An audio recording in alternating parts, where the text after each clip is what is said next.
As the ocean, you are the home for all of your children. And so these children keep on visiting, and some of these children you've never met before, you never wanted to meet before.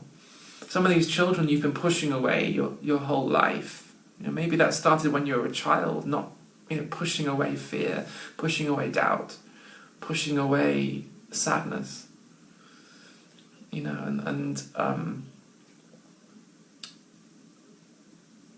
So this is the end of pushing away, awakening, the deeper meaning of awakening. It's the end of pushing away life. Because on some deep level, you know that you're only pushing away yourself. And that's the root of all of our suffering, is pushing away our own children, pushing away ourselves in disguise. Self-denial. Suffering is self-denial. It's a forgetting of our true vastness. That who we are is allowing this, who we are. There's enough space in who we are for this wave. There's enough space in who we are for this pain. There's enough space for this sadness. There's enough space for this doubt. There's even enough space for resistance in the moment, and I'm only ever talking about the moment. So it's a remembering of our vastness. And then what we're saying really is, look, there's enough space for this moment. There's always enough space, because this moment is already here. These thoughts, these sensations, these feelings are already present. Our children, they're already home. They've already entered in a way. It's sometimes I say it's too late to block this moment out. It's too late to say no.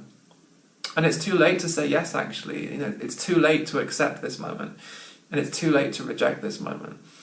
These waves, these children, they've already found their way in. They've already got a key to home. We have so many ideas of what home is, and so many ideas of which of our children are allowed and which of our children are not allowed. So we think, oh well, bliss and joy and excitement and peace, these children are allowed, but sadness and doubt and fear, those children aren't allowed. And actually we forget how vast we are, and we forget how vast our home is. We forget how vast our true home is, which is what we are. That there's enough space for all of your children. There's enough space for all of your children. So all you're ever doing really is, all that's ever happening really is you're meeting as no one, you're meeting your children, thoughts, sensations, feelings.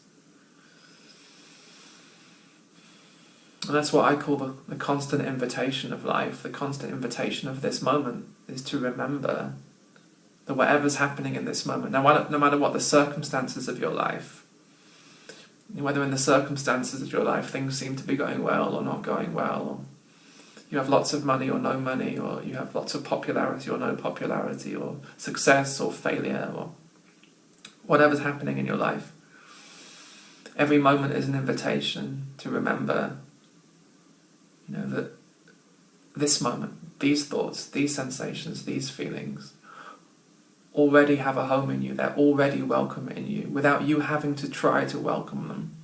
That's the key, really. So it's knowing yourself as the ocean, and it's this constant welcoming of the waves. And ultimately, this is all a metaphor, because we can't really talk about, there's one thing the ocean and the other thing the waves. There's one thing who you are, and there's another thing thoughts, sensations, feelings. There's actually no separation. There's no separation between who you are and this moment, between who you are and life itself. You're not someone in the moment. You're not someone who can be in the moment or out of the moment. You're not someone who is present or not present. There is only this presence. And this presence holds and contains and allows these thoughts, these sensations, these feelings, these sounds. And what can arise in presence is, of course, the story of your life. And it appears right now as memory, images, and feelings arising right now. And there can be a story of the future, what may or may not happen in the pictures and the images and the possibilities. But they appear right now as pictures and images and maybe associated feelings. So it's all present. It's always present. So you're not someone in the moment. In a sense, what you are is inseparable from the moment. You are all of this. You are all of this. It's not an intellectual realization. It's not just about telling yourself mentally that I am the moment and I am no one. It's about this present moment, real time remembering, this real time recognition. Awakening, realization, it's not something that happens one day. It's not an event that happens in time. It's always how we think about it. Are you awakened? She's awakened. He's not awakened. I'm a bit awakened. I'm more awakened than you. Oh, I had my realization yesterday. When are you going to... That's the story of awakening. That's part of the movie of awakening. So the screen itself doesn't awaken. It doesn't awaken or not awaken. In a way, it's always awake.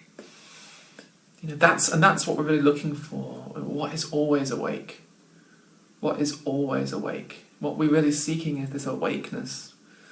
So it's awakeness seeking itself. It's an amazing game, and it's this frustrating game, can be, but then seen from the perspective of who you are, it's this beautiful game. It's this perfect game. It doesn't always seem perfect because it involves so much suffering and seeking and struggling.